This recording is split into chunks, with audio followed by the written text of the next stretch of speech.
Velkommen til. Nu vil jeg forklare, hvad kædereglen er.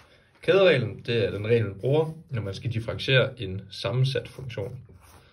Så en sammensat funktion er to funktioner, f og g. Den kan se sådan her ud.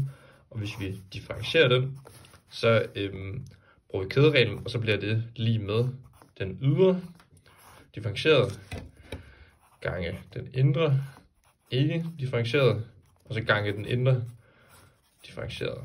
Så det her, det er altså kædereglen i sin grundessens. Og for lige at komme med et eksempel, hvis vi nu har funktionen e opløftet i 2x plus 2. Det er en sammensat funktion, hvor e opløftet x, det er den ydre, og det her 2x plus 2, det er den indre. 2x plus 2, det er indre. Yes. Så nu kan vi altså bruge kædereglen til at løse den her ligning.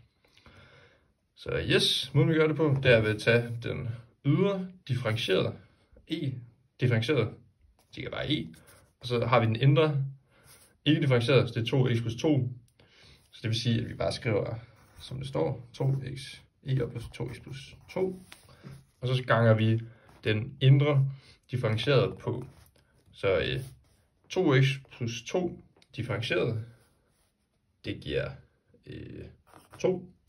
Så det ganger vi bare på her. Og så har vi altså differentialkvotienten for den sammensatte funktion. Der. Yes, det var kædereglen.